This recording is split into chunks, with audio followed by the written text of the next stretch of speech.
Zelo sem vesel, da v takem številu, da ste napolnili dvorano, ker najbolj slabo je za predavatelja, da gleda v same prazne stole. Zato, da bom jaz mičkam prilagodil svojo prezentacijo, svojo predstavitev danes, bi bom par vprašanj zastavil na začetku, pa bi lepo prosil za iskren feedback. Koliko od vas že ima Bitcoin ali kakršenkoli drug cryptocurrency wallet?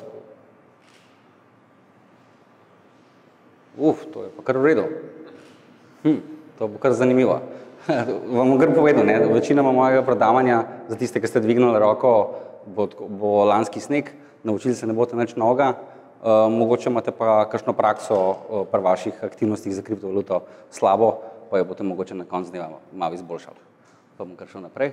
No, da se na hitro predstavim, sem Perc Jure, trenutno v drugem mandatu predsednika Bitcoin društva Slovenije. Sem poklicni informatik, se 20 let ukvarjam z informacijskimi tehnologijami. Mene sam Bitcoin ni nikoli tako privlačil kot neka monetarni inštrument. Jaz sem na to gledal kot nadgradnjo peer-to-peer omrežja. Prej smo si filme pa muziko prepošiljali, zdaj si pa potem kar denar. Tako da zame je to upgrade torrentov, ki ga ni danes noben ugasnil in nič ne kaže, da bi ga kdo v prihodnosti. Pa gremo kar na predavanje. Začel bom z čistimi osnovami, da vam povem, kakšne Bitcoin denarnice imamo, kje jih lahko imamo na telefonu, na računalniku, kjer so varne, kjer so manj varne, pa predvsem na to, kaj morate biti pazljivi pri tem, ko izberate vašo prvo Bitcoin denarnico. Denarnice delimo na najbolj popularna je konkretno mobilna denarnica oziroma SPV. Kaj ta SPV pomeni? To je Simple Payment Verification. V prevodu to pomeni preprosta verifikacija plačila. Zakaj so te denarnice najbolj popularne? Ker dejansko potegnete mobilno napravo ven iz žepa, jo downloadate neko popularno denarnico iz trgovine, ne glede na to, katero sistem uporabljate, in lahko že čez 15 sekund začnete prejemati in pošiljati kriptovalute. Skratka, prednosti teh denarnic so, da so kriptovalute stalno v žepu. Ena zelo pomembna stvar je pa to, da je zelo preprosto narediti varnostno kopijo te denarnice. Pa vam bom pa tudi v nadaljevanju pokazal na naslednjem slajdu, kako izgleda backup ene čisto preproste mobilne denarnice. Skratka, tole je en primer ene denarnice od ponudnika Copay. Ko štartate to aplikacijo, vas sama denarnica vodi skozi osnovne korake, namestitve in v prvi fazi vam napiše: prevzemite kontrolo nad svojim denarjem. To že nekaj samo pri sebi pomeni. To pomeni, da si ne nameščate neke aplikacije, ki boste mogli pol zaupati nekomu drugemu v zadnji, ampak pomeni, da gre zares. Kar boste delali tukaj gor, je 100% vaša odgovornost in v nadaljevanju bom tudi povedal, zakaj. Vi kontrolirate vaše bitcoine, ta aplikacija ne hrani vaših bitcoinov, ampak hrani samo ključe od vaših kriptovalut.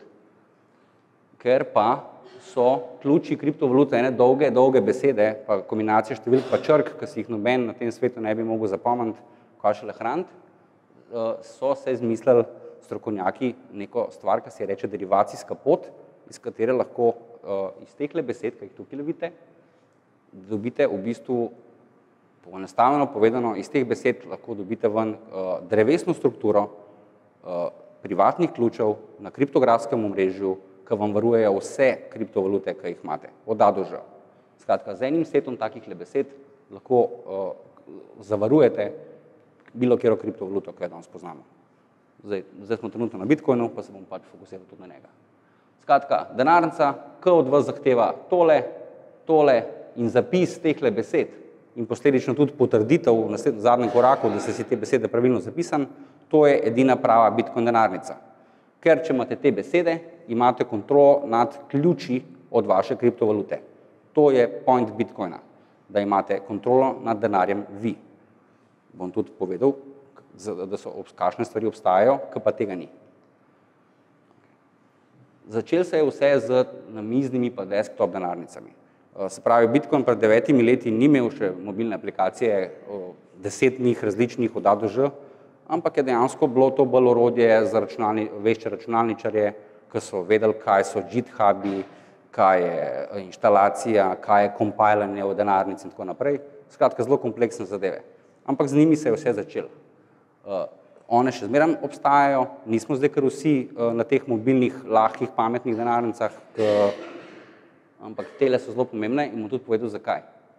Tudi kot prejšnja denarnica, namizne denarnice nudijo še vedno kontrolo nad vašimi bitcoini oziroma vašo kriptovaluto, samo datoteka, ki jo morate na varno spraviti, je malo bolj kompleksna, pa gesla so v zadnji in tako naprej. Takole izgleda Bitcoin jedrna denarnica, prav čist klasičen Windows program. Zakaj pa ta ni primerna za praktično 99% vas tukaj? Ker je treba, ko jo zaženete, počakati, da se tehle 152 gigabajtov informacij o Bitcoin transakcijah prenese na vaš računalnik. In jedrne denarnice so tiste, ki hranijo celotno kopijo te Bitcoin glavne knjige vseh transakcij od prvega dne do te sekunde zdajle. In tudi, ko jo enkrat poženete, je ves čas, ona obratuje in ves čas sledi verigi blokov. Se pravi, vsaki 10 minut nastane nov megabajt informacij in tudi vi dobite to informacijo na ta računalnik. Skratka, te denarnice so za tiste, ki imajo malo več računalniških resursov doma, se pravi, kakšen ekstra računalnik, da lahko diskirate, da boste imeli zabasan disk za temi transakcijami. Drugi use case za te denarnice so pa, bom zdaj vprašal, a je kakšen razvijalec med vami, kakšen, ki se profesionalno ukvarja z razvojem programske opreme. Okay. Eden, no, skratka, razvijalci pa smo pa primorani uporabljati to vrstne denarnice. Pa ne mislim zdaj točno te Windows denarnice tukaj, razvijalci uporabljamo v Linux okolju tiste črne ekrančke, ki jih noben ne razume, tako naprej, konzole se reče. Ne? Zakaj pa je to za razvijalce pomembno? Ker če hočeš delati kakršnekoli interakcije z Bitcoin omrežjem, ne, se pravi generirati neke plačila v neki trgovini in podobne stvari, rabite vi komunicirati z Bitcoin omrežjem in tudi imeti vpogled v transakcije, generirati nove naslove in tako naprej. In zato je treba imeti teh 152 gigabajtov veliko bazo tam nekje na svojem strežniku. Skratka, namizne denarnice so skratka bolj zdaj takile full node klienti so uporabljajo pri ljudeh, ki razvijajo na tem omrežju. Za vse ostale imamo pa tiste prejšnje. Okay. Obstajajo pa za računalnike, se pravi Windows, Mac in Linux, tudi lahki odjemalci za računalnike. In kaj je razlika med lahkim odjemalcem pa med polnim odjemalcem, se pravi tem prejšnjim, je, da je to še vedno namizni program ali aplikacija, ki pa ne rabi dohiteti celotno vseh 9 let Bitcoin zgodovine, za tega, da jo lahko začnete uporabljati. Se pravi, če prikažem, izgleda dosti podobno kot vnaprej, samo da ni treba tistih 150 gigabajtov informacij čakati 2 tedna, da se naložijo na vaš računalnik, preden začnete uporabljati. Te denarnice, lahke denarnice, oziroma SPV, če ste prej spremljali, velja tudi za tele, tudi to je SPV odjemalec. Kaj one delajo? Vi, ko začnete to denarnico uporabljati, dobite nek TRR. To je vaš naslov za prejemanje Bitcoina oziroma kjerkoli druge kriptovalute. In vse, kar rabi ta denarnica, zato da vam prikaže vaše stanje, koliko imate na tej denarnici, na tem tekočem računu Bitcoinov, rabi vprašati en strežnik, ki ima pa celo kopijo tiste baze. Vpraša, živo, jaz imam pa tale TRR, a mi lahko poveš, kakšno je stanje. In ker je Bitcoin glavna knjiga transakcij popolnoma javna in transparentna, vam lahko praktično eden od 50.000 računalnikov na svetu to informacijo nazaj vrne. In dobite nazaj informacijo, ja, imaš en Bitcoin. In tega prikaže vizualno na aplikaciji. In to so te volati in te denarnice, ki jih v bistvu uporabljamo danes, verjetno velika večina prijateljev, ki je rekla ja prej na začetku. Ne? In tudi vsi ostali, ki še denarnice nimate, boste po vsej verjetnosti namestili lahkega odjemalca oziroma lahko denarnico.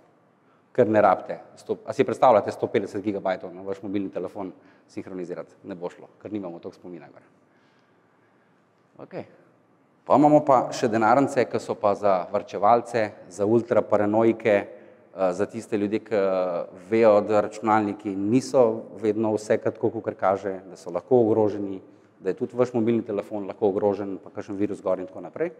Za take ljudi, pa še za eno posebno vrsto ljudi, to so pa tisti ljudje, ki so nam rekli, da se Bitcoine ne da prijeti v roke. Ne? No, in jaz sem imel pred 3 leti skozi v žepu točno takole papirnato denarnico, ja, listek papirja z 2 kodami, in ki mi je kdo rekel, ne morem ga prijeti, to ni to. Ne? Sem mu potegnil ven iz žepa in sem rekel, tlele gore pa 50 € Bitcoina. A ga lahko pošlataš? pa smo zaključili debato o otipljivosti. Zdaj bom pa povedal, zakaj so te Bitcoin papirnate denarnice ena zelo dobra stvar, pa hkrati tudi ne to dobra, če se jo na napačen način lotite narediti. Zelo pomembno je, kako te papirnate denarnice naredimo.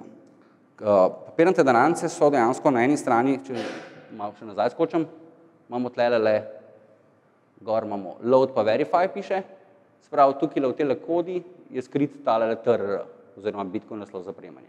Tega lahko vi kažete celemu svetu in vam bo tudi cel svet lahko podnar gor nakazal, oziroma vi sami. Tole je pa tista sveta stvar pri Bitcoinu, ki jo morate čuvati. To je pa privatni ključ oziroma private key, pa vidite, da je zelo dolga kompleksna številka. Tega se pa ne kaže. Če imate tlele gor vi naložene in Bitcoin, pa tole po nesreč pokažete internetu, ga vam garantiram, da v 10 minutah ne boste vedeli nič stanja tle gor. Okay. Skratka, javni del, skriti del. Okay. Te papirnate denarnice so, kot sem že prej omenil, dobre zavarčevalce. Spravi, vi se danes odločite, da boste investirali 50 evrov v Bitcoin. In ne bi to radi želeli po žepih vlačati, po telefonu in tako naprej. Si naprintate papirnato denarnico, natis javni del tam gor, nakažete Bitcoine in spravite zadevo v sef, mami v časopis, v knjigo, kamorkoli že. Kamorkoli že vam sveto mesto, kamor dajete vaše dragocenosti. In jaz vam garantiram, da če je ta papirnata denarnica narejena na računalniku, brez internetne povezave, po možnosti na printerju, ki ni povezan v omrežje, nek neumen printer na USB, da vam teh Bitcoinov še vsaj neki desetletje ne bo noben mogel krasti.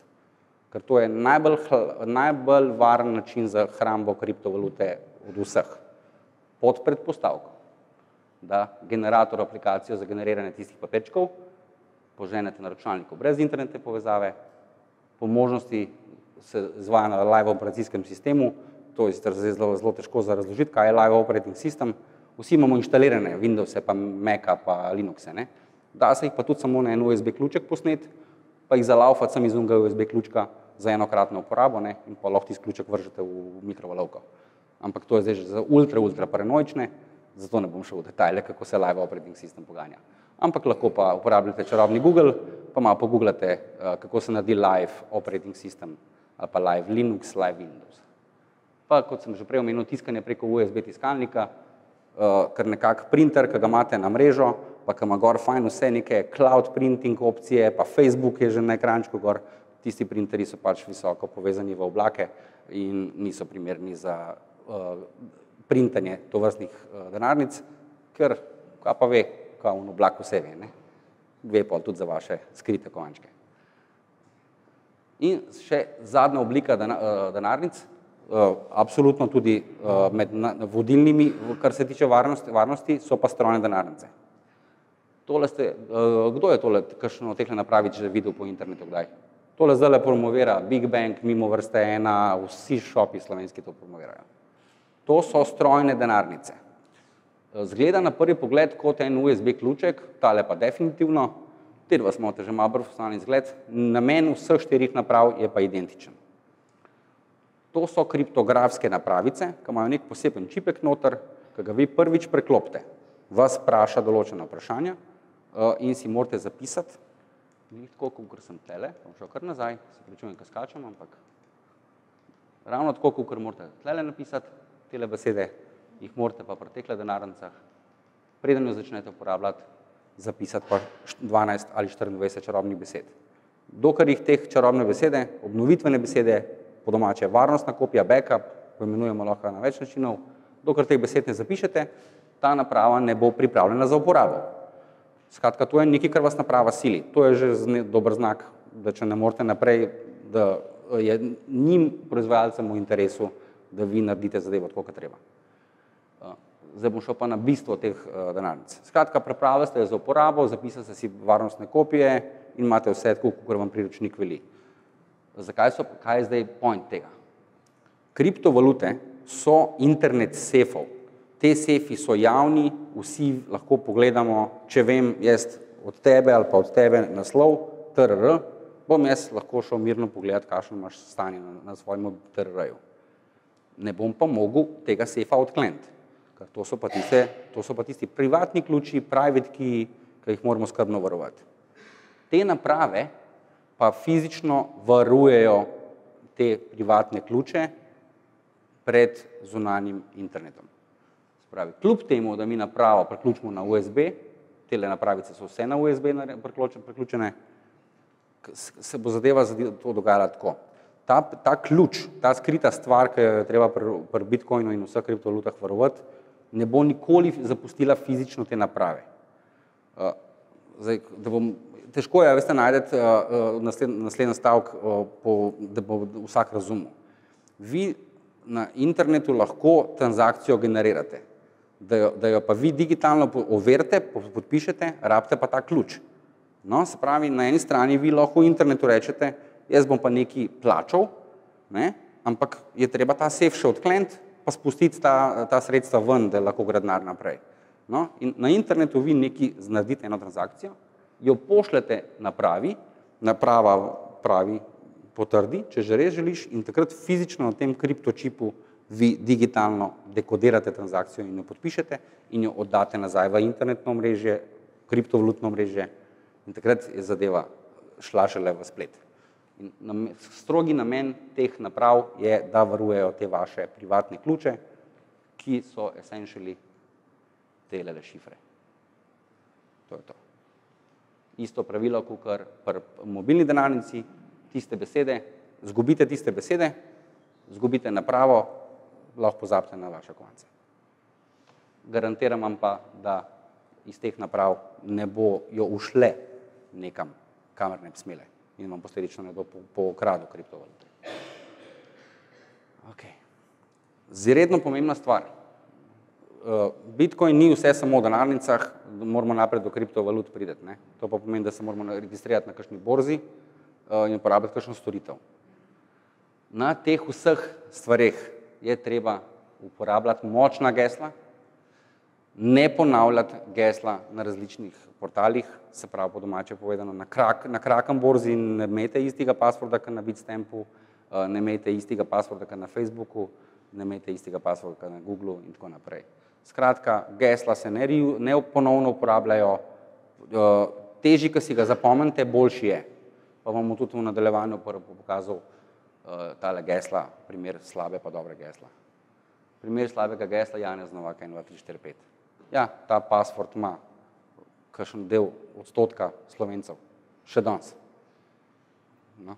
Tako geslo izkušen računalničar po naključnem paternu ugotovi. Sploh ni hekanje, se razumemo. Ne? Če imate tako gesel, pa vas ukradejo, pa rečete na internetu, pohekali so me, udarili so mi. Ne, niso ti udarili, ne? To ni udiranje. Ne? To je pa solidno geslo. A vas že kaj glava boli? Klicaj, veliki E, S, afna 2.5, bla, bla, bla, bla. To je solid password. Tole je pa konkretno dober password. Kombinacija velikih črk, malih črk, simbola, znaka, številke. Po vse 13 jih bo. Ja. Danes boste, namen mojega predavanja danes ni samo o kriptovalutah, ampak tudi malo o cyberkulturi, pa če mislite, da sem zdaj že paranoičen, boste videli še lepo naslednje slajde. Okay. Ker pa, zdaj smo podelali, da morate imeti dobre passworde. Sprav, na borzo pridete, se registrirate in nimate istega passworda, ki ga imate za Facebooka, ne? Ali pa na Gmail, s katerim ste se registrirali v borzo. Ta del se zdaj kao popravili, ker ste prišli domov. Ne? To pa ni vse. Ne? V Gmail vam lahko odrejo. In če v Gmail lahko odrejo, lahko rečejo v borzi, jaz sem pa ta pozabil sem geslo. Ne? Vi ste pa glih takrat na kavici ali pa z fantom punco v kinu, ne? In hekerček pa takrat reče, v Gmail sem prišel, super. Zdaj bom šel pa na borzo, bom rekel, pozabil sem gesla. In takrat pride en link na Gmail, ki ga je treba klikniti in pa si enostavno na naslednjem koraku izbereš novo geslo, ker je pa to pač napadalec počne, pa vi takrat mogoče v kinu, ko imate telefon tako potiho, ne, nekaj na hitrico zacingla, pa si rečete, super, vse je dobro, bom čez pol urce pogledal, kaj je, ne. Čez pol urce vaših kriptovalut na borzi več ni. Ker je vmes že 2 maila sta prišla, kjer je napadalec zahteval withdraw, dvig vaše kriptovalute in v naslednjem mailu samo še en mail pride, transakcija uspešna. In takrat se vi samo še slabe vole. Pa film ni bil dober več pol, ne. Zato je pa še en korak, ki lahko naredite, da to preprečite in lepo uživate v svoji kavici ali pa v svojem filmu. Dvofaktorska autentifikacija. Ali kdo od vas to pozna, razen unih gospodičev, ki so dvignili roko prej, ampak mogoče bi vsem prosil za roke. Kdo od vas uporablja two-factor authentication? 2FA se reče. Kaj pa, če vam zdaj povem, da vas bistveno več to uporablja? Koliko od vas ima pa mogoče kalkulatorček iz banke, ki ga prižgete, pa vam vrže eno številko, ki zgine po 30 sekundah. Bi pa še te roke prosil gor. Bi mogli biti pa več vas, ne? Ne, to ne more biti res. Več je kriptostrokovnjakov, kot uporabnikov baz spletnega bančništva, ne verjamem. Ok, mogoče ste že naprednejši, pa imate vsi že mobilne aplikacije, ki zdaj že z obrazom, ker vstopamo v svojo banko. Ne. Ampak ja, dvofaktorski identifikator se je prvič pojavil, mislim, dobro, mogoče ne čist prvič, prvi use case je bil v bančništvu. To so bili tisti kalkulatorji, v eni bo treba vstaviti kartico svojo bančno, pa PIN, pa bomo pol vrgu številko. Ene banke so kar direktno za vsakega uporabnika posebej ustvarile svojo napravico in jo morate vsakič pred vstopom banke prižgati in tisto 60-sekundno kodo, bi se rekli temu, upisati pravočasno, pa pridete pa šele v banko. Sprav imate username, pa password, pa še to napravico. No, to napravico lahko pa ne rabi biti fizična. Ta napravico imate danes vsi v žepu.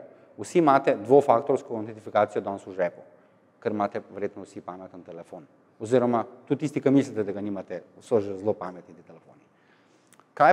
Kako pa pridete sploh do tega, da to dvofaktorsko identifikacijo začnete uporabljati? Skratka, rabimo pametni mobilnik, rabite telefonsko številko, ki je ponovadi noter že, pa email naslov.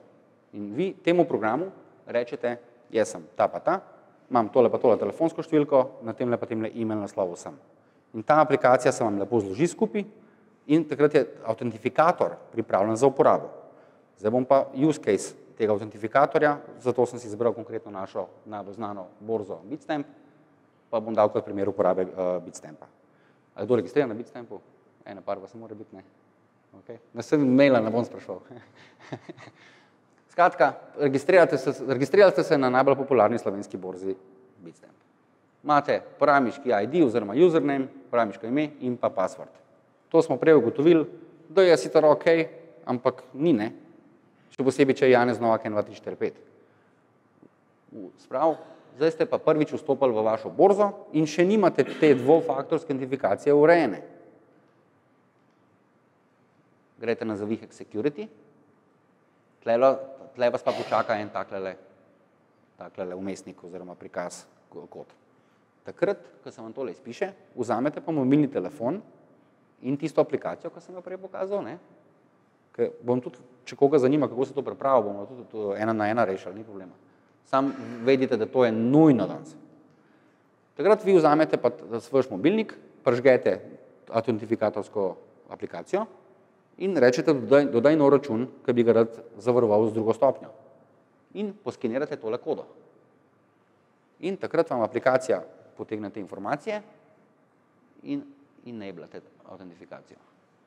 V tistem trenutku, ko ste poskenirali to kodo, se vam na ekranu že začne neka 6-mestna številka vrteti. Sprav tistih 6 številk, naključno izbranih. In v tistih 30 ali pa 60 sekundah jo morate prepisati v polje za verification code.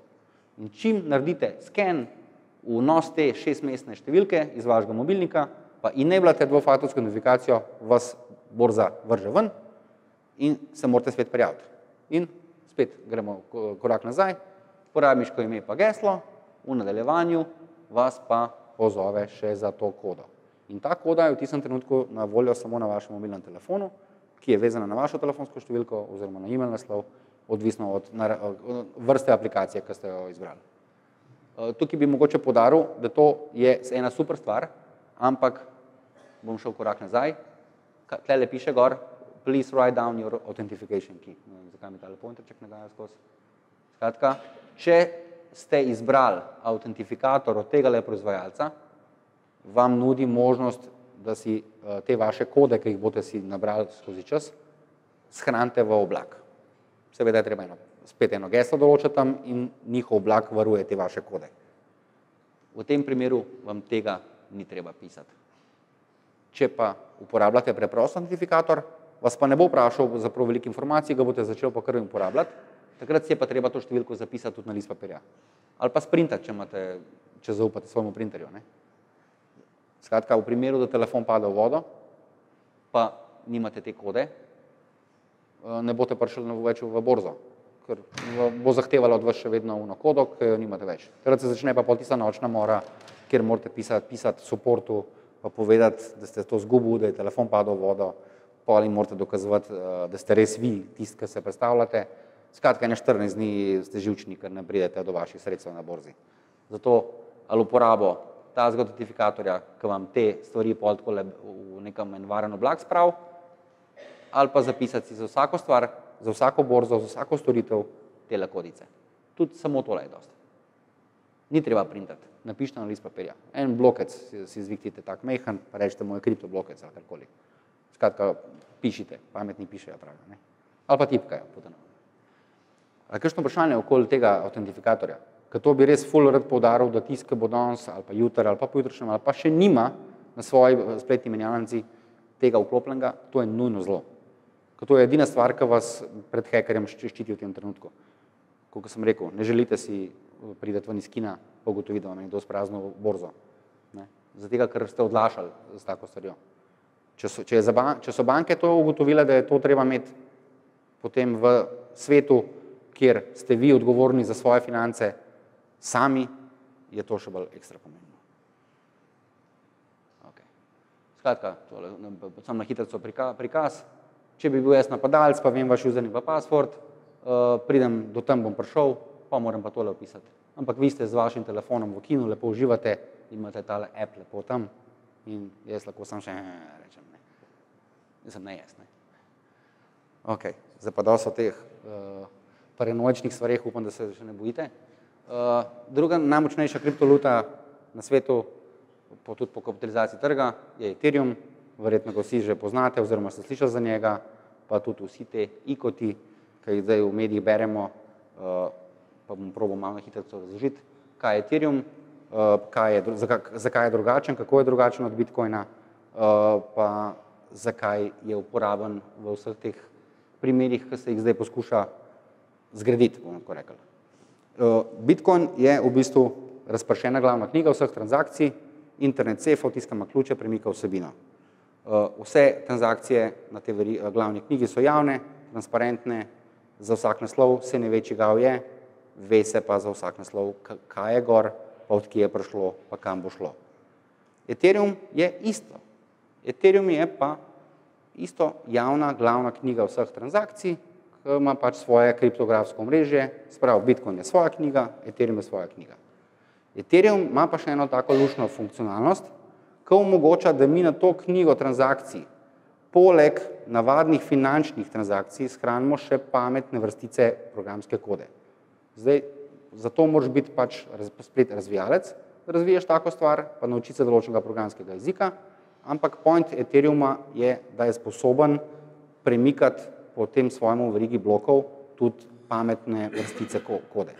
In zato so nastali tudi kriptožetoni, ki jih danes večinoma vsi poznate pod besedo ICO. ICO izraz izhaja iz časov IPO-tov. IPO-ti so Initial Public Offeringi, delnic v delničarskem svetu, ICO-ji so pa Initial Coin Offeringi v svetu množičnega financiranja. Se pravi, zdaj, koliko od vas je že investiral v kakšen Niko slovenski? Okay. O donosih ne bomo diskutirali, ker so bolani ali pa zelo bolani navzdol.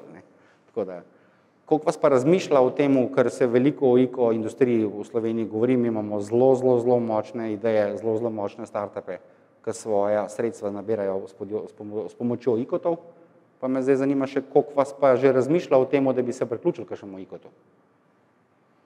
Noben še? Zanimivo. Ok. Če bomo šel kar na denarnico naprej. ICO, investiciji, sladka vas ne zanimajo, kar je čuden, glede na to, da smo po številka 1 na svetu, po zbranih sredstvih v 2016, še včeraj na televiziji so me poklicali gor, da to preverijo, če je to res. Ja, in je res. Po številu prebivalcev smo številka 1 v množičnem financiranju, pa številka 1 v blockchainu na celotnem planetu. Tako da tiska vam govori, da je Slovenija majhna pa nepomembna, ne se vpraša še enkrat to na podlagi informacij, ki sem jih zdaj podal. Okay. Recimo, da se kar. Kako pridejo tisti, ki startupi do gotovine, če dobijo žetone? Zelo težko. Vam bom tudi povedal, zakaj. Pomagajo žetone, kaj se lahko pomaga? Govorijo o startup ne dobi žetonov, ne? Startup v večini primerih nekih sredstev, se pravi nekih teh žetonov, ki jih oni izdajo za svoje podpornike, obdrži zase kot nek likvidnostni sklad za plače, za nagrade svojih zaposlenih in tako naprej. Kako pa oni pridejo do evrov, je pa zadeva taka. Večinoma startupov pri nas v Sloveniji zbira v svojih teh projektih valuto Ethereum in v zameno investitorjem da svoj žeton, ki ga izdajo. Nekateri startupi zbirajo poleg Ethereuma tudi Bitcoin, nekateri pa celo evro preko zunanjih partnerjev. Pravi, prodajo žeton nekim investitorjem za fiatno valuto. Tako, v bistvu bi tako rekel, če bi probil zdaj z enim stavkom opisati, kaj točno financiranje ICO-ta pomeni. To so neke vrste konvertibilna posojila.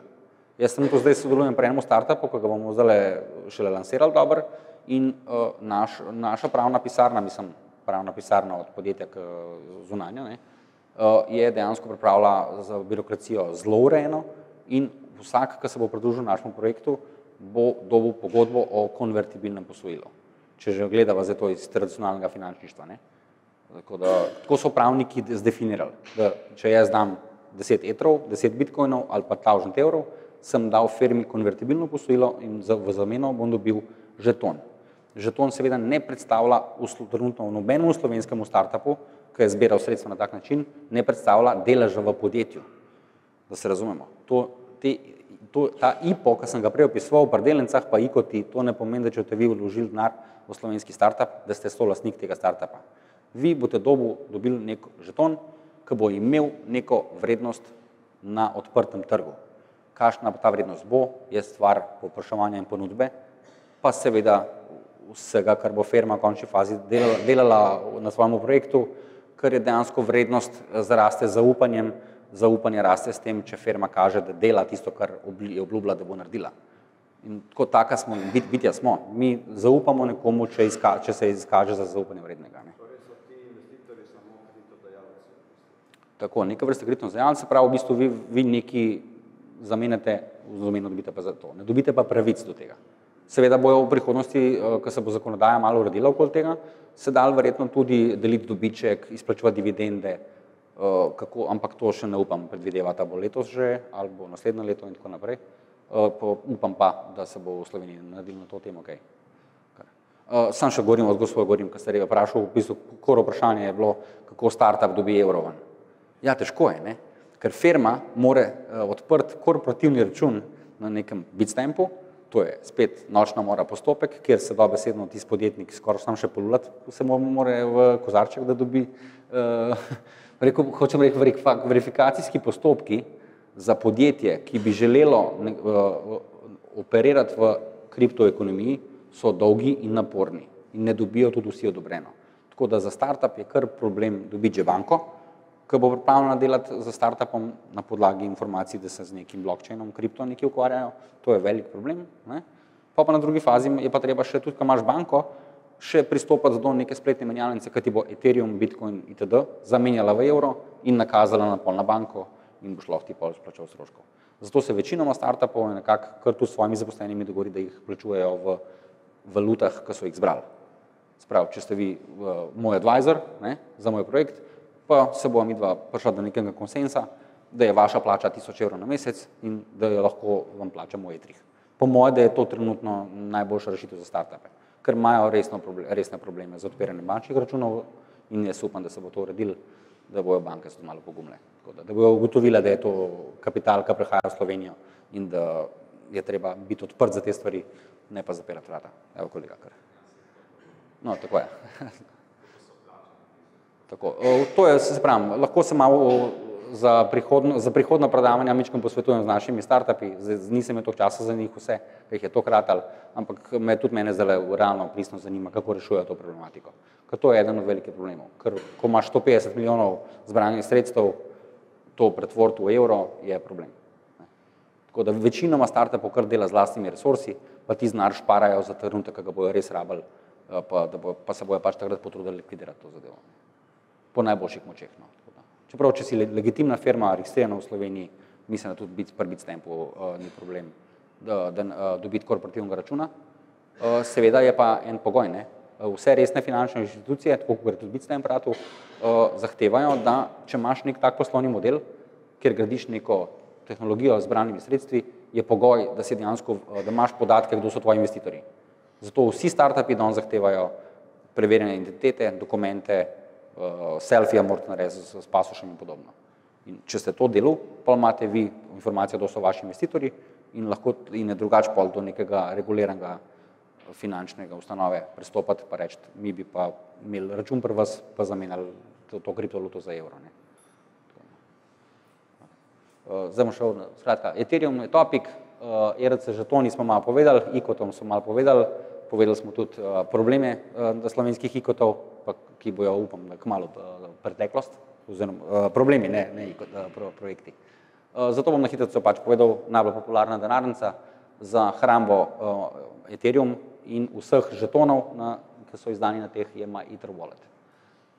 Zdaj, tole je ena spletna stran in bom tudi zdaj ful poudarka dal na to, zakaj morate paziti pri tej spletni strani. Kljub temu, da je to najbolj popularna spletna denarnica za hrambo Ethereuma in žetonov, je ogromno fejkov. Okay. Malo kaže. Evo ga. No, če mi ne rata, v zgornjem levem kotu, ki so puščice usmerjene, je myethervallet.com. Zakaj je to pomembno? Ker obstaja tudi spletna stran, ki ima samo en L, ki ima dva T-ja in to ni ta ista spletna stran. Une so hekeri naredili. Ja, za 24 ur bo registriral heker eno domeno, dodal eno črko, malo popačil, naredil fasado isto in vas bo privabil na to, da boste vi pokazali njihovi spletni strani eno datotekco, tisto wallet, ne, pa geslo vtipkali, super, dinarčki so gor the best. Pa greš pa spet v kino, pa na kavico. Pa se pa zjutraj zbudiš, pa še enkrat preletiš na gor in ugotoviš, da je 0. Skratka, temu se reče ribarjenje. Spletna mesta v Dadož po celem svetu že 20 let imajo original spletno mesto, kjer so kredibilne informacije, kjer je storitev, ki jo vi uporabljate, pa lažna spletna mesta, ki izgledajo skoraj identično, kakor ta pravo spletno mesto in ker izgleda identično, pa niste pozorni na take malenkosti, kot so varnostni certifikat podjetja, secure protokol za komunikacijo med brskalnikom pa med vami, pa original domena, vidite. Don't get fished, thank you, bookmark myetherwallet.com. Pa vam tukaj še govorijo, MyEtherWallet ne hrani vaših ključev, ne moramo dostopati še do vašega denarja. Mi smo samo vmesnik za interakcijo z Ethereum omrežjem. Skratka, treba je biti pazljiv, najbolj popularna denarnica, ampak je še zmeraj toliko varna, kakor je vaša zdrava pamet. Zato te indikatorje, ki vam neki flasha, pa vam govori, bodite pozorni, bodite previdni in tako naprej. Ne jeti mimo tega, vzemite si čas, preberite. Če ne razumete, v prevajalnik noter, pa vam bo prevedel. Ne se hecati v teh sferah, to je lep, nov svet, ampak glih toliko nevaren. In tudi zato sem jaz danes tle, da vam povem obe strani kovanca. Sprav dobro in slabo, ne? Okay. Je pa ena velik plus, da ta MyEtherWallet dela s telemi ključki, ki hranijo vaše ključe. Tle pa vi lahko, če pa vaše ključe hranite na teh napravah, pa lahko letite na lažno spletno stran. Okay? V najslabšem primeru bo lažna spletna stran poslala vaše kovance, ampak ne bojo vam pa ukradli kriptovalute, ker ključi ne bojo zapustili tele naprave. Okay? To je tole, vidite. Ledger Wallet povezava, skratka, na tej strani greste lahko, tokne pošiljati, povejte, da imate Ledger, si ga preklopite in tako, kot sem prej opisal en postopek, generirate transakcijo, jo pošljete, potem jo pa digitalno kriptografsko podpišete in oddate v internet. In to je njegova naloga, da hrani vaše ključe. Ker tle jih ne morate tega vtakniti v spletno stran, ne? Pa reči, izvoli, ne? Upam, da je dosti razumno, no. Se trudim biti, kar se da preprosto. Pa še en velik problem, ki ga poslušam že tako ene pol leta, pa bi ga tudi izpostavil. No. Sicer noben ni dvignil roke, da bo ICO financiral pa podprl, zato mogoče nerelevantno, ampak slajd imam, pa bom tudi povedal. Ker je ta Ethereum, kako sem prej povedal, malo bolj pameten blockchain, ki zna še kaj drugega, razen transakcije levo desno pošiljati, ne, so tudi borze in menjalnice mogle se nekako prilagoditi, kako obravnavajo te transakcije na Ethereum omrežju. Zato, če boste slučajno vas zamikali, da si pač naložite neki denar na Bitstamp, pa podprete en slovenski startup, ICO, ne financirati tega startupa direktno iz menjalnice.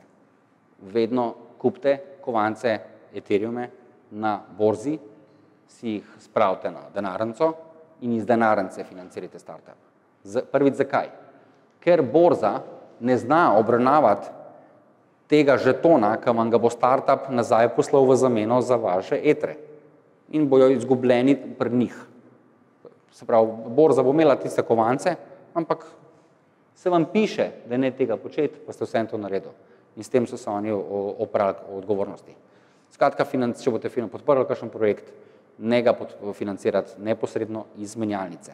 Ker večinoma teh projektov, takoj ko prejmejo vaše kovance, pošljajo nazaj te nagradne žetone. Konvertibilno posojilo vi pošljete, ne pa dobite nazaj žeton. Ampak če žeton prileti na menjalnico, dokler ta menjalnica tega žetona ne bo uradno podprla kot trgovalnega, ne boste teh žetonov videli. Borza, tako. Ti ne kažeš denar in oni pošljajo žetone, to je smisel. No, v bistvu nakažete kriptovaluto, ne.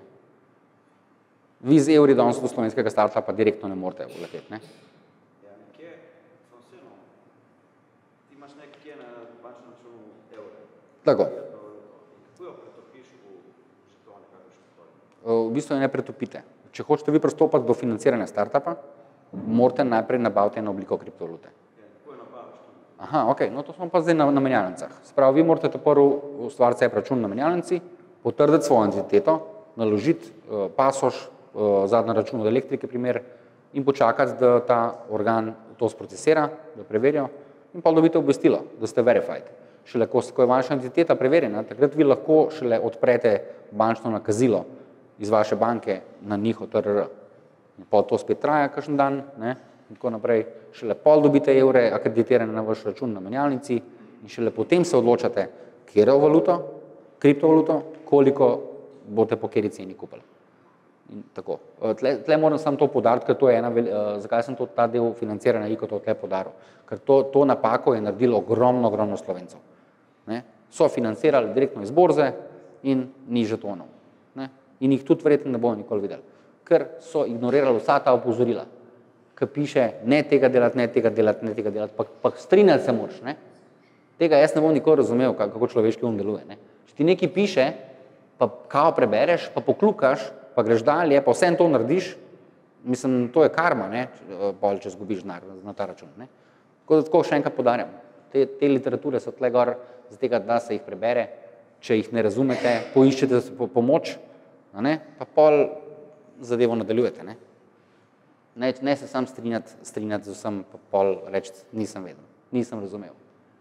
Vlaganje v Ethereum ICO projekte, no to sem zdaj že v bistvu vse obdelal, pa imam sam na slajdih. Sredstvo ne nikoli pošiljati neposredno iz spletnih menjalnic, temveč uporabite lastno Ethereum denarnico oziroma Ethereum denarnico, ki podpira žeton, ki ga želite od tistega startupa dobiti.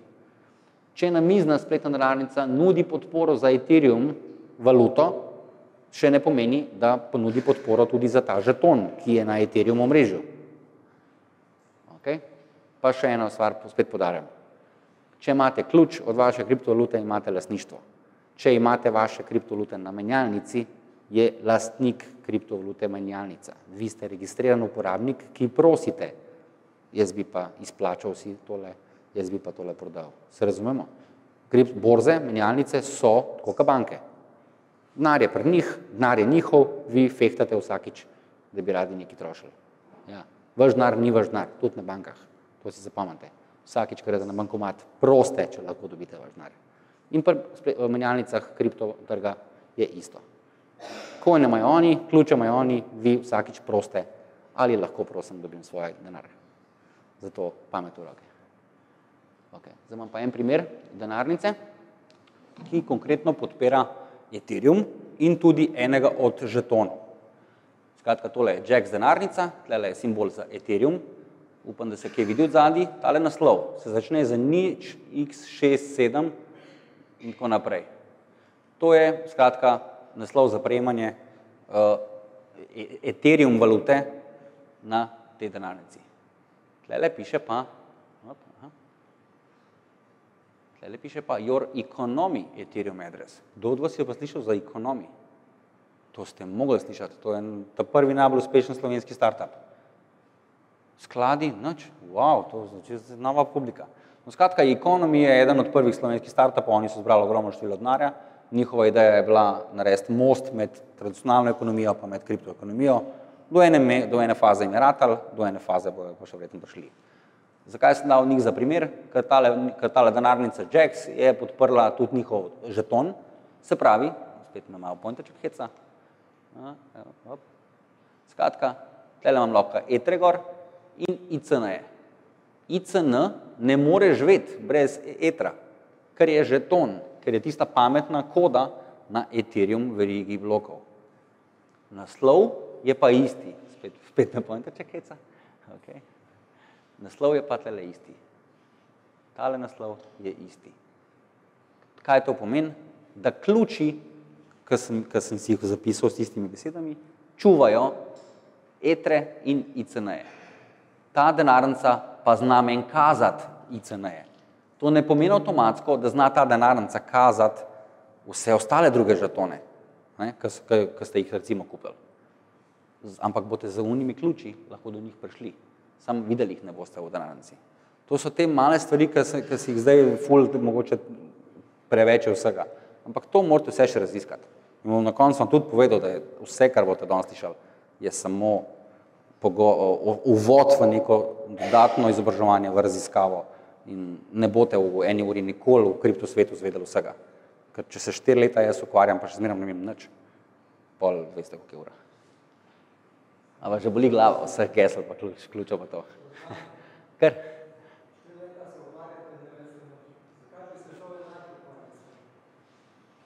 Bom kar po domač povedal. Se tudi avto čisto dobro ne štekate, kako dela, ne? Ampak ko pa date ključ noter, pa gre, ne?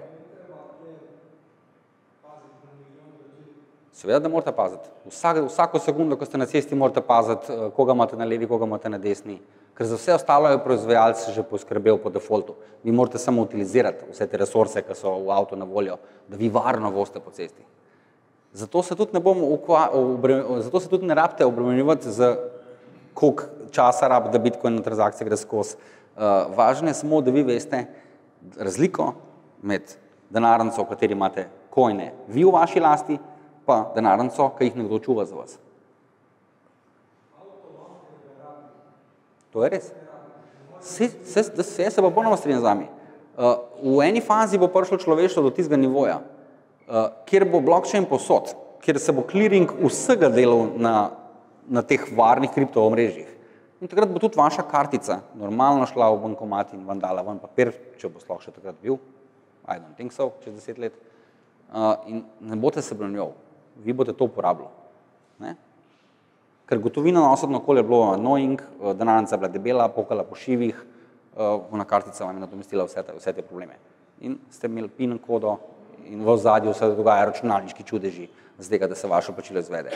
Pa se ne sprašujemo, kako to deluje v ozadju. So vam pa 100% na banki rekli, ta PIN morate čuvati, ker če vam PIN vzamejo pa kartico, pač vam lahko neki sredstev tujijo na bankomatu.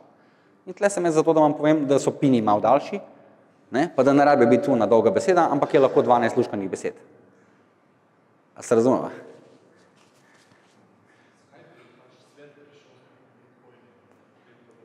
Ja, v bistvu...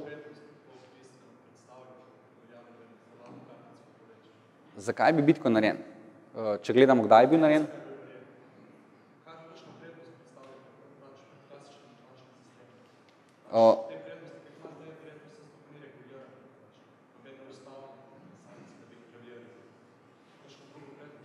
A kakšno prednost ima? Imutabilnost podatkov. Iz tehnološkega vidika je to ta imutabilnost podatkov. Ne vem, če je deregulacija razlog. Jaz se prevečujem, pustimo predavatelja naj pove do konca in na koncu bo čas potem tudi za vprašanja.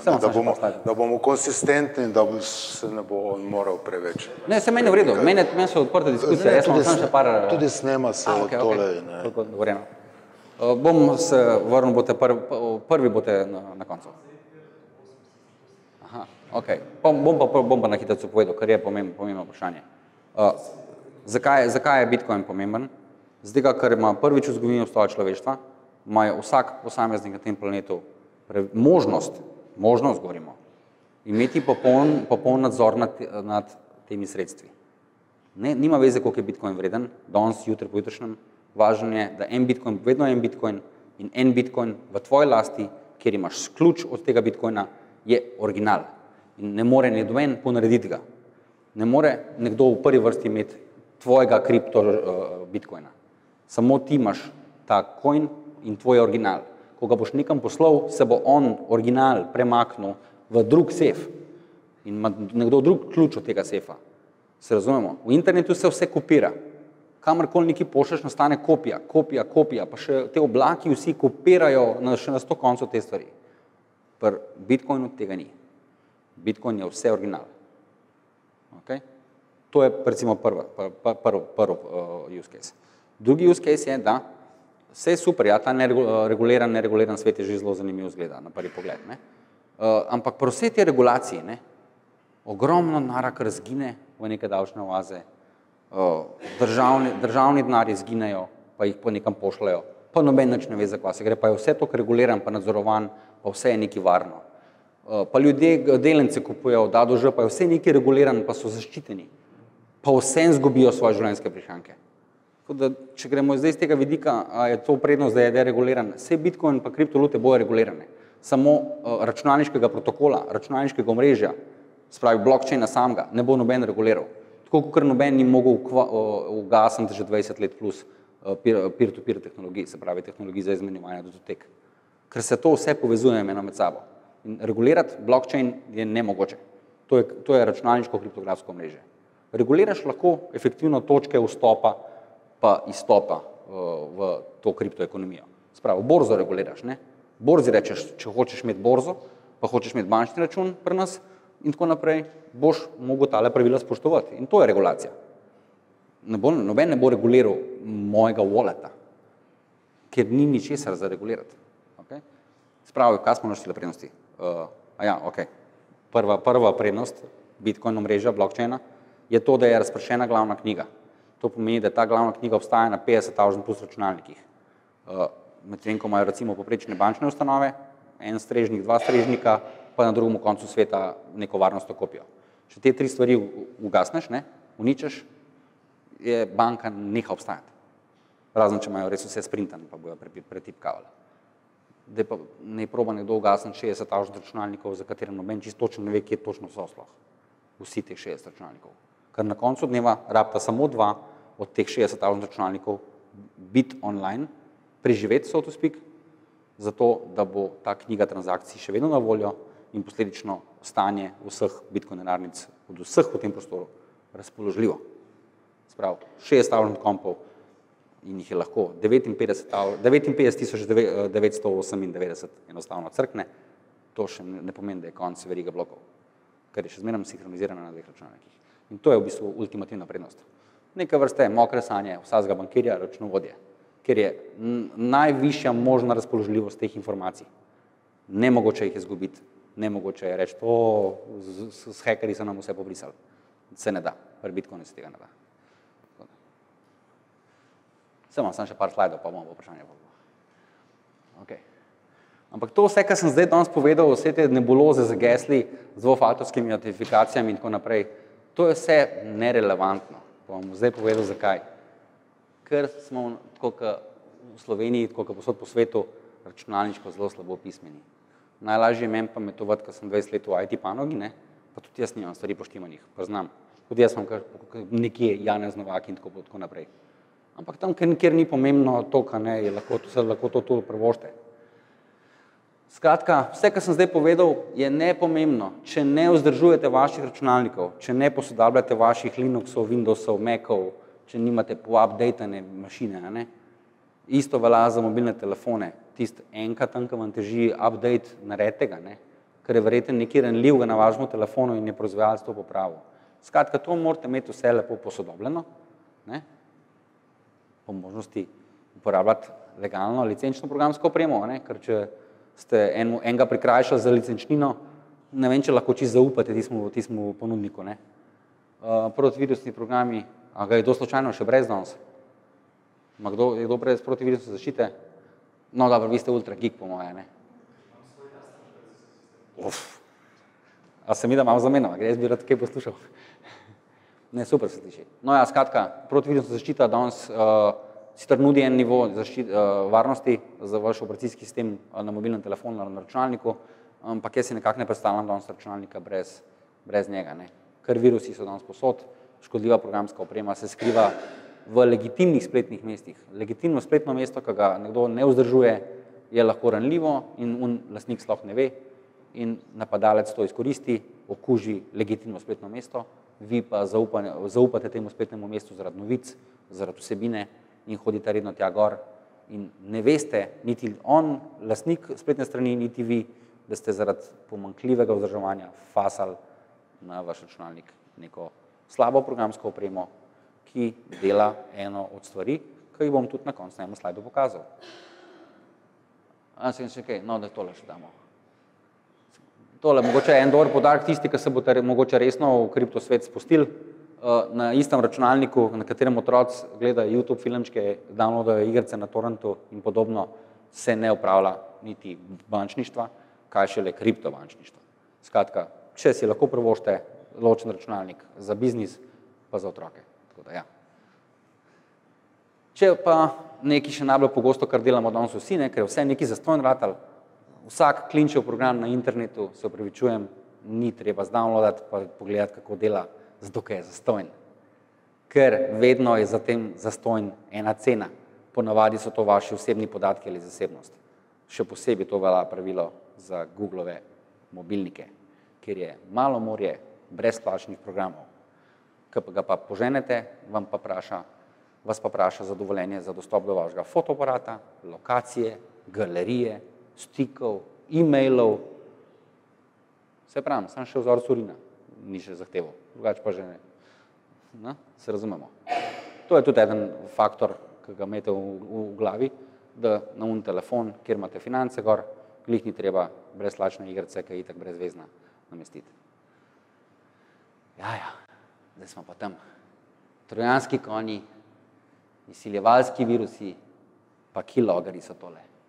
Trojanski konj, to vsi poznate, tudi knjigo ste po moja prebrali, ne? To je nekaj, kar vi namestite na računalnik in se potuhne in čaka na svoj sodni dan, oziroma na vaš sodni dan. No, pa upam, da ga ne boste fasali.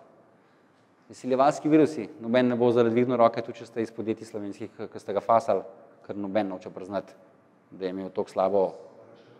Ste pa reševali, to pa verjamem, da ste reševali. Tudi jaz sem reševal. Ne želite, da vam povem, za katere podjetja smo poskušali rešiti stvari. Tega se noben ne želi v medijih. Ker je zelo embarrassing, ne, da pač na cel svetu priznaš, da nisi 10 let imel varnostne kopije narejene svojih najbolj pomembnih stvari v svojem podjetju. Ne. Skratka, izsiljevalski virusi so, bodo in ne bojo nikamor šli, samo sofisticirano se bojo razvijali. Tako da, kaj bi dodal tle zraven, pomembne stvari na vašem računalniku, backupirajte redno. Edina zaščita proti izsiljevalskim virusom je varnostna kopija vaših informacij. Backup se pa ne dela tako, da vi en disk uštekate, pa skopirate gor fotke, ne, pa pol na tisti disk, ne, kolegu nesete dva filmčka zagledati na televizorju pametnemu, pa kolegici dol, da vam kdaj pokažete slike, pa spet pridete nazaj domov in to uštekate nazaj in rečete, se imam backup narejen. Ne, backup je un disk, ki ga uštekate enkrat na mesec, skopirate pomembne stvari gor in ga spravite lepo nekam na varno omaro in čez en mesec spet uštekate in ponovite vajo. Po določenem obdobju ga pa samo nadomestite z večjim, ne, zmogljivejšim, ker diski so zmeraj cenejši, placa je pa zmeraj več. Tako da ne šparati na svojih digitalnih knjižnicah, jaz verjamem, da ni enega tukaj, ki bi bil brez digitalnih spominov na svojih računalnikov. Nič ni toliko boleče, kakor 10 let svojega lifea, življenja v digitalni obliki dokumentiranega enostavno izgubiti. Ker si se 10 let trudil te spomine dokumentirati. Jaz sem samo enkrat v življenju to doživel. To je bil najhujši dan v mojem življenju. Dobro, računalničar pa poklical, mogoče še malo ekstra srček zaboli. Ampak sem si presegel, da se mi ne bo nikoli več to zgodilo in jaz backupiram svoje backupe. To pomeni, da imam dva ne? Enega vštekam, ne? Pa prekopiram, pa spravim vsakega na svoj konc, ne? In spet, ko pride 3 leta naokoli, vse skupaj podupliciram na novejše, zmogljivejše in jih spravim na varno. In vam toplo priporočam, če nimate pomembnih stvari v vaših digitalnih knjižnicah na neki zunanji napravi še, tudi na Petrolu menda prodajajo zunanje diske, ko imam namiga. In pa še za konec talele baraba tlele, ki v roki drži tipke od tipkovnice. Ta je pa še ekstra nasty devil, bi se rekel temu tako, ne, v svetu računalništva. Ne samo gre v svetu, ker to je pa parazitek, ki ga ne boste porajtali 10 let ali pa 5. On beleži vse pritiske na tipko vaše tipkovnice. Karkoli vi natipkate, se zahrani v nek bufferček, se reče, in ko je bufferček poln, se pošlje kvajsen na kakšen kitajski Alibaba server. Ja. Zanj sem bral, da je en e-commerce e-trgovina prodala 250,000 nizkocenovno razrednih dobrih tipkovnic, ki so imele že noter v sami tipkovnici nameščenega tega klinca. Zdaj pa predstavljate 250,000 uporabnikov je tipkal kar pri norcih 1 leto, vse to je pa nekam šlo. In nekdo ima te podatke. Tam noter so vaša gesla, vaše korespondence in tako naprej. Skratka, internet je nevarna stvar in se tega zavedite in se vsakodnevno izobražujte o cyberkulturi, o cyberhigieni, pa o predvsem ne izgubiti podatkov, ki so pa na koncu dneva najbolj pomembna stvar na vašem računalniku. Okay. Ultimativno vprašanje pri kriptosvetu, ki sem si ga jaz prvič vprašal, a zaupam se, pa zaupam ponudniku. In zato imam jaz raje svoje coine na svoji denarnici, ker mislim, da sem dost se naučil, da lahko zaupam sebi. Ne pričakujem od celotnega sveta, da bo ta state of mind, kjer nas vsi razvajajo z vsemi možnimi storitvami, pa crklajo. Ja, vse, če boš zgubil kartico, ti bomo pa novo dali. Vse, če špin pozabil, ti ga bomo pa spremenili. In tako naprej. Vse, če ti je pa denar ukradli skritne kartice, ti bomo pa enih 500 € skozi prste pogledali. Jaz ne verjamem v ta svet na dolgi rok. Jaz verjamem, da moramo življenje vzeti v svoje roke, pa poskušati spremeniti svet na boljš, ker če bojo samo drugi to delali vse skozi nas, bomo mi samo eni razvajani lenuhi in to zame ni sprejemljiv svet v prihodnosti. Odgovornost za svoje dejanja, za svoje stvari v svoje roke. In to tudi Bitcoin prvenstveno nudi, da imate vi kontrolo nad svojimi financami. Če pa je treba zaupati ponudniku, je pa takrat, ko je treba to narediti. Ne? In zato je to vprašanje. A zaupate sebi ali ponudniku? Prej sem povedal, na borzi kriptovaluta ni vaša, ampak ste samo uporabnik. In takrat zaupate ponudniku. Zdole pa za konec. Vse, kar sem danes povedal, je lahko popolna laž. Sem samo eno mnenje. Več mnenj morate slišati, več ljudi vas mora prestrašiti, pa vse osnove, vse, kar sem danes povedal, skratka, ne mi slepo zaupati. Vse raziščite, pogooglite vsako mojo besedo, če ste si jo zapomnili. Ker sem mogoče tudi jaz, ena baraba, ki vam laže. Jaz nisem še nič naredil, da si vaše zaupanje naredim in zato tudi ni treba tako me obravnavati. Če imate kakršnokoli informacijo dano v življenju, jo je treba preveriti. Zdaj jaz tudi ne verjamem v načelo, knjigo sem prebral, to je dejstvo. Prebrati je treba 10 knjig in si narediti svojo verzijo iz teh 10. In to je za vas resnica. Hvala za vaš čas.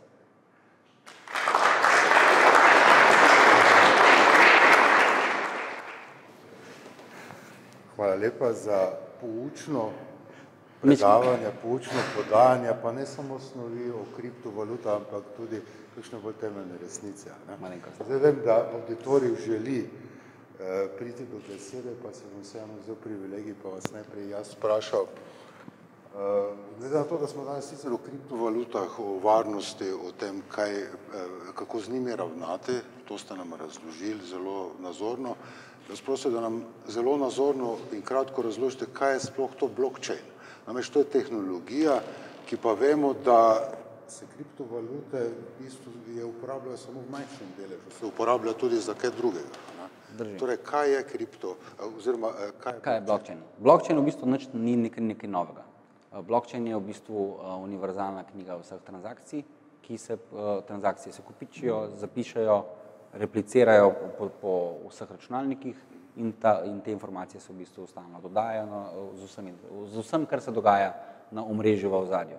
Tako da, če bi danes primerjal blockchain, jaz ga rad to, dostakrat sem že tako povedal, pa bom tudi danes. Blockchain sam pri sebi ni inovacija. To je glavna knjiga transakcij. Samo skozi zgodovino so se spreminjale te glavne knjige. Včasih so jih kiparji ugravirali v neke kamnite tablete, pol je prišel papirus, pa lepa peresa in so ga pisali na roke. Ampak te dva use case, ki sem jih zdaj opisal, sta imela en velik problem. Kamnito tablico nositi po svetu naokoli je težko, naporno, lahko se poškoduje med potjo, lahko ti jo ukradejo. Pa da ne govorim o tem, da na neki muli, oslu je trajalo verjetno leta in leta, da je prišlo na drugi konec sveta. Zdaj imamo pa prvič v zgodovini dejansko to na internetu. Vsak ima možnost to glavno knjigo preveriti, pogledati, auditati, se pravi analizirati in dostopna je posod, kjer je internet, kar je pa praktično posod. Torej, to je blockchain, univerzalna knjiga. Vse v začetku predavanja ste omenili, da ne bi neki pradet blockchaina bil tudi ta peer-to-peer oziroma torrente, ki ste se sami s tem ukvarjali, in bi v bistvu, kako z enim stavkom povedali, to je deljenje informacij, ki se ne dajo kopirati. Tako, v bistvu je to so v bistvu unikatne informacije, ki se prenašajo po kriptografskem omrežju. Najboljša res primerjava je dejansko internet sefov. No, to je bilo prvo vprašanje. Drugo pa je čisto na drugem koncu. Vi govorite o bitcoinu, o kriptovalutah kot o nečem, kar ni centralno regulirano, kar je ena osnovnih karakteristika. Kaj pa se bo dogajalo zdaj, oziroma se že dogaja, ko vstopajo takšni giganti, ki pa točno vejo, kaj želijo, od Renaulta do Wall Streeta in tako naprej. A se bo zdaj kaj spremenilo? Jaz mislim, da ja, da vse kaže na to, da se dejansko ta veliki igralci, bi se rekla temu, korporacije, države, so se nekako sprijaznili s tem, da je to inovativna tehnologija, da se jo efektivno same tehnologije regulirati ne da in bi se nekako prišel do enega zaključka, po moje, da je bolj na ta vlak se usesti, pa je z inovacijo v prihodnost, pa najdeti potencialno dobre rešitve, ki bojo bazirale na tej tehnologiji, na nacionalnem in na korporativnem nivoju. Trenutno, če mičkam potegnem črto, kako so recimo neki startupi ali pa neka podjetja ali pa tudi že malo večje firme najdle neko poslovno idejo, kako bi lahko blockchain tehnologija optimizirala njihove poslovne procese. Eni vidijo veliko mero avtomatike v temu. Spravi, nekaj, kar moraš dati nekomu, človeku, da naredi na roke, je možnost za napako velika. In zaradi teh napak se recimo lahko določeni poslovni procesi ustavijo v celoti. Sprav, cela pešica drugih ljudi ne more opraviti svojega dela, ker je ta prvi neko napako naredil. Če to daš v programsko kodo, ki je brez dvoma bo delala operacijo, ki je nota zapisana, lahko določene postopke v vseh industrijah avtomatiziraš. To pa pomeni, da vsi ostali, ki delajo na nekem poslovnem modelu. To samo dodajajo k nečemu. Tako, skratka, določene stvari lahko popolnoma avtomatiziraš, pa brez dvoma veš, da bojo narejene absolutno tako, kar morajo biti. In zato celotni poslovni procesi lahko stečejo nemoteno naprej. Ne pravim, da se bo dalo avtomatizirati vse, ampak določene procese pa definitivno. Torej lahko iz tega povzamemo, da kriptoekonomija ima prihodnost, če recimo najavi en takšen gigant, ki je imel lani enkrat večji dobiček, kot ga je najavil, kot je Renault, da bo vstopil v mislim, da VeChain ali tale coin, ne.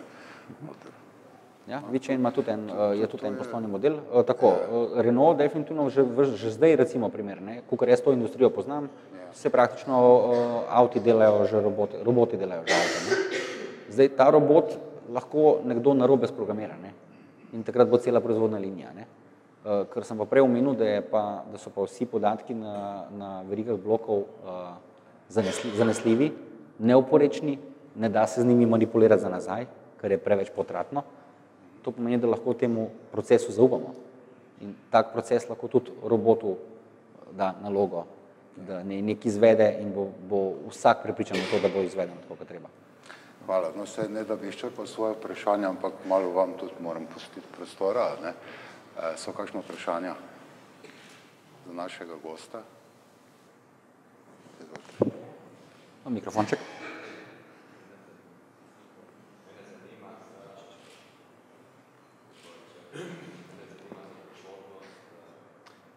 Če se vidi, da kako bo to se bolj poenostavilo to kupovanje bitcoinov in to, če se že pojavljajo kakšne take borze bolj enostavno, no, za večje mase ljudi, no. Ja, ker zdaj še zmeraj vse tako kompleksno, ne. V bistvu trenutno postopek, če dobro pomislim, ni dosti drugačen od tega, če reš eno delnico kupiti na neko trgovalno platformo po vzvodu ali kaj podobnega, ne. Problem je v bistvu največji tlele dejansko, da nobena od trenutnih menjalnic niti storitev ni bila absolutno pripravljena na tak scaling, se reče. Se pravi, nekak produkt neke storitve spletne je zastavljen za, da bo aktivno 50,000 uporabnikov vsako uro to uporabljalo. To smo videli, ja, se. Tako, potem te pa prihodnost prihiti, ne, in pride 500,000 ljudi na neko tako storitev in enostavno kader v zadnji ne več ne more funkcionirati pravilno, ker je dela preveč, resursi na internetu jih zmanjkuje, začne strežnik je preslab in tako naprej. Skratka, noben ni bil čisto točen glih na to revolucijo prav pripravljen, ne. Zato, ker so mogoče malo vsi imeli malo skepse, vse mogoče bo pa to dejansko nič ne bo iz tega, ne. Tako da se pa dejansko vsi, ki se pa zdaj lotevajo te industrije, pa že vnaprej predvidevajo, da se bo ta trend posvajanja tehnologije samo povečeval, stopnjeval eksponentno, tako kot so v bistvu vse tehnološke inovacije, eksponentno, kar naenkrat pride val, in že danes začnejo načrtovati svoje poslovne modele, ne glede na to, je to borza ali je to nek startup, ki bo neki delu, ne, da že vejo vnaprej, predvidevajo, da bo imeli leta 2020 50 milijonov aktivnih uporabnikov in vse svoje poslovne procese usmerjajo v to smer, da so pripravljeni za prihodnost.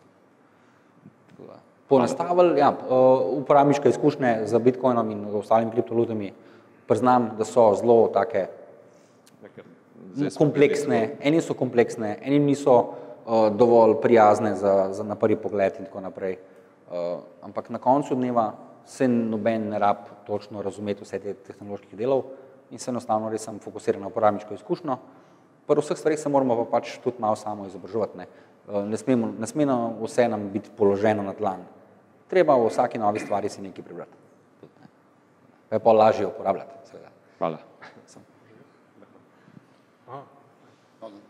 Če lahko. Mi danes smo govorili o bitcoinu. Pretežno, ne? Imamo praktično še preko 1500 coinov drugih, ne? Vaša ocena, mislite, da zna kakšen od drugih teh kovancev prerast kot uporabnost? Jaz bom kar iskren, ne? Glede na to, da snemamo in da bo to za vse večne čase gor na internetu, se ne bi rad ugriznil jezik, pa čez 2 leti, če zdaj ime nekega kovanca povem. Res je, preko 1000 kriptovalut je, treba se zavedati, da tudi da več kot 60% teh niso kriptovalute, ampak so samo programska koda na nekem obstoječem kriptoomrežju, spravi, smo spet nazaj pri rikotih in žetonih, večinoma teh stvari so žetoni. Ne? Jaz jih ne obravnavam kot kriptovaluto, ker ta žeton ne obstaja, če mamica blockchain od zadnji ne funkcionira, ali oči blockchain, ne? Tako da žetone dajmo stran, pa pridemo do zaključka, da je okoli 400 kriptovalut, ki imajo svojo verigo blokov, svoj blockchain in svoj mehanizem, kako ta veriga se premika naprej v prihodnost. Jaz mislim, da pravega blockchaina sploh še nismo odkrili. Tistega, ki bo res revolucionarno, toliko zmogljiv, toliko močen, toliko preprost za programirati in podobno. To je še vse pa moja stvar še v prihodnosti. Tako da Bitcoin je zdaj pač prvi in je nekako preizkus časa dal skozi, zato je deležen z moje strani osebno največ zaupanja, ker omrežje ni bilo nikoli kompromirano. Če vzamemo vsa dejstva, vse kraje, denarnic, napade na neke ponudnike in tako naprej, to ne pomeni, da je Bitcoin bil zlorabljen. Bitcoin omrežje ni bil nikoli kompromirano v 9 letih. Medtem ko mladi kovančki, mladi blockchaini imajo pa svoje probleme, ki se pa dejansko sistematsko gledano rešujejo skozi čas. Zdaj smo bili veliko pisanja o določenih alternativnih valutah, ki so se hvalile naokoli, kako so hitre, kako lahko Visa krat 400 zmorajo transakcij na sekundo, potem pa včeraj recimo za eno dotično kriptovaluto ugotovijo neko zelo veliko ranljivost, ki enostavno je preveč velika ranljivost, da bi lahko sploh nekdo se lotil finančno omrežje ala Visa type postavljati na takem protokolu. Zato ne bi rad nekaj izpostavil. Jaz sem vpleten v veliko kriptovalut, imam tudi v lastih kar nekaj, veliko slovenskih žetonov se mi zdi zelo obetavnih, tako da jaz pravim, prvo podprimo domače, ker to pomeni, da kapital ostaja v našem državi, pol pa pojmo financirati naokoli vse ostalo po svetu. Tako da, to bi bil moj univerzalni odgovor. Ja, slovenske startupe se podpira. Kako je pa zdaj pri eksponentni rasti, pravzaprav podatkov se zmeraj več prenaša, postane to počasi časovno nemogoče vzdrževati, recimo že prenos z enega serverja na drugi, omenjate, traja zdaj lahko cel teden. Zdaj, če ta stvar eksponentno raste, kako se stvari zapisujejo, da je to v nekem normalnem časovnem dosegu izvedljivo? Jaz mislim, da ni noben problem.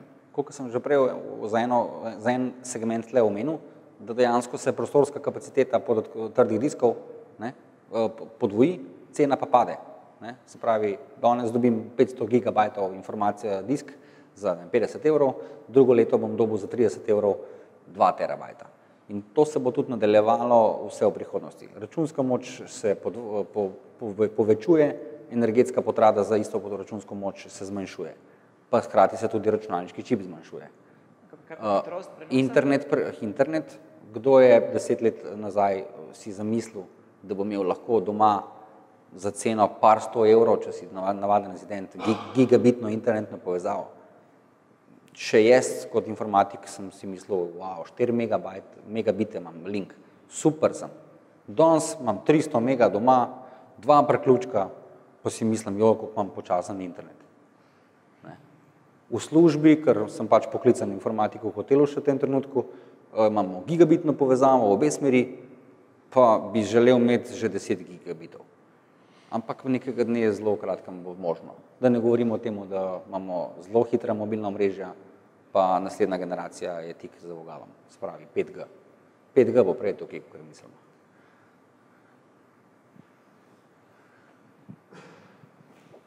Zdravo. Kot prvo bi rad izpostavil, da ste zelo lepo predstavili vidike varnosti, ker mislim, to je danes velik problem, da ljudje na čist neke banalne stvari izgubijo podatke. Me je pa par stvari oziroma bi mu vprašanj, tako za reči. Prvo, kar me malo zbodlo, ste omenili to, da ima vsakdo lahko vidi, koliko imamo mi na transakcijskem računu. Se nas poznam dobro napravo, ampak moje to je oseben podatek, pa tudi, ko ste omenili, da dejansko to je borza. Ne vem, recimo za denarjem je ostalo včasih zlatnina, zdaj stoji bolj nafta, in niste pač govorili ste Bitcoin denarnicah in to, ampak kje ga lahko uporabimo sploh, pač trenutno, ne vem, če obstaja kaj in kar je po moje boječe, države betno hotele to nadzirati, recimo se spomne Evropska unija, evo, naredimo kriptovaluto, čeprav ne razumem, ker trenutno poslovanje elektronsko je v redu po moje, ampak če recimo država Evropska unija, to bomo pa mi zdaj regulirali, naredijo svojo kriptovaluto, kje bo bilo z drugimi. In drugač pa blockchain koncept je zelo dober, ampak trenutno je sam sebi namen. Hvala. Več vprašanj v vprašanju. Bom potrudil se tudi vse moje nadaljne predavanja še dodatno izboljšati, pa mogoče ne toliko strašiti ljudi, ker sem še jaz sam sebe malo prestrašil v principu. Tako da ja, res je, za plačevanje z bitcoinom oziroma kjerkoli drugimi kriptovalutami je dejansko treba kar malo pogledati pa pozanimati se, kje se da kaj kupiti. Ne. V resnici je, da se v Sloveniji kar na enih 250 lokacijah da marsikaj kupiti. Ne da se pa čisto vsega. Za spet, za jest boste dobil, tudi kakšno cuno si bodo lahko kupil, marsikajšno računalniško opremo, ampak ja, nimamo še nekih full lušnih portalov, zemljevidov, tako kot ima recimo, primer, tako kot iščete restauracijo, je stojen en ponudnik, ki vam bo zlistal vse restauracije v vašem radiusu. Ne.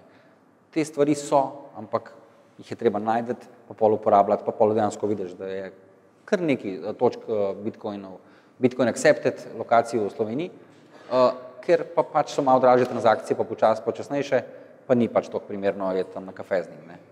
Čeprav jaz na televiziji pač sem tudi že posnel transakcijo, ker je bila več transakcija kot kava, ne, ampak zaradi demonstracijskih postopkov. Ne. Vse to se je dalo do kakšen mesec dejansko, zdaj so praktično so bloki. Bloki polni, ja.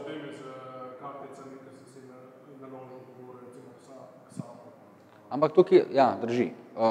Do pred kratkim je bilo ogromno ponudnikov, ki je izdajalo plačilne kartice, za katerimi je dejansko stala neka denarnica z bitcoini in ko si tistem trenutku, ko si plačal neki, ti je ponudnik zmanjšal saldo.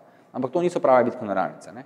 To je centralizirana točka, za vsak, ki je hotel tako kartico imeti, je mogel povedati, kdo je, identificirati se. Najbolj popularen ponudnik je bil v Švici, ki je tudi zgubil to licenco za uporabljanje teh storitev, ampak se bojo nove pojavile. To je dejansko te storitve, ki jih je zdaj kolega povedal, te plačilne kartice, ki v zadnji je pa neka denarnica z različnimi kriptovalutami. To v prihodnosti bo tega ful. Jaz pravim temu, da bojo prihajale bančne inštitucije nove dobe, ki bojo delale z obema svetoma, se pravi na eni strani z evri, dolari in tako naprej, na drugi strani bojo likvidni v kriptovalutah, se pravi likvidnost na obeh nivojih in take inštitucije bojo lahko z minimalnimi stroški za eno dobro ekipo zaposlenih, par dobrimi strežniki, ponudili globalne bančne storitve celemu svetu v obliki plačilne kartice, ki smo vsi navajeni. Od zadnji boš pa pač imel lahko malo te kriptovalute, pa si tudi v končni fazi zbral, kjero kriptovaluto ne ti odbije, takrat, ko boš na bankomatu dvignil gotovino ali pa plačal kavo na postterminalu. V to obdobje šele dejansko prehajamo, ne? Kjer dejansko se ljudje vsi lovimo s temi gesli in tako naprej. V resnici, ko se bojo pa te dve ekonomije povšečkale ena drugo, če smo lahko malo na Facebook vržemo, ne?